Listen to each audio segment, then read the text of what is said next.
In the mid-90s, a New York rapper named Canibus was getting all the buzz in the hip-hop world for his incredible technical skill and lyrical ability.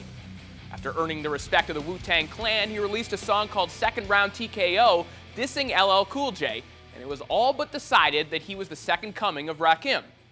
Around the same time, a young boxing prodigy was on his way up in the same city. Garcia-Judah became a playground legend, so to speak, for his dazzling workouts at the Gleason's gym. He quickly rose up the junior welterweight ranks and embarrassed solid veterans such as Mickey Ward and Reggie Green. For a moment, it looked like New York would lay claim to the best rapper and the best fighter in the world at the same damn time.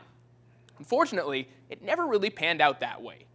Canibus released his debut album to horrible critical reviews, and after similar reactions to his follow-up, was dropped from a major label. After that first album, he never cracked the top 20 for an album or a single ever again. As he was releasing his first independent album, Judah was taking his first major test against hard-punching Costa Zoo.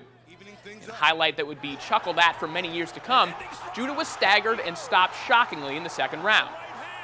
The Brooklyn native kept winning fights and collecting titles often enough to keep a substantial fan base and continue landing big fights. But just as Canibus fans were waiting for his classic album, Judah fans are waiting for him to actually win a big fight. Losses to Corey Spinks, Carlos Baldemir, Floyd Mayweather, Miguel Cotto, Joshua Clottey, and Amir Khan followed, and yet he's here again facing Danny Garcia for a pair of world titles on Showtime in his hometown this weekend.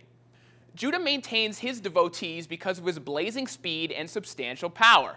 If you watch him in the gym in Las Vegas these days, he looks eerily similar to the youngster lighting it up at Gleason's back in the day. Because of that, they believe that he could finally win the big one. And he does have the skill to do it. He had the attributes to beat every one of the fighters he's ever been in the ring with, maybe even Floyd Mayweather included. But what has he ever done to make you believe? Every time you say, he's dialed in this time, think to yourself, haven't I said this before? At 35, you think this is the time? Sure, Canibus can freestyle with the best of them and wrap circles around 95% of people in the game, but at 38, you think he's going to put out an album with a cohesive vision and decent production?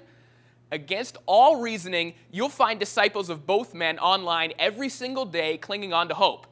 If you're one of them, just ask yourself if the possibility of a miracle moment is worth risking feeling another probable heartbreaking letdown.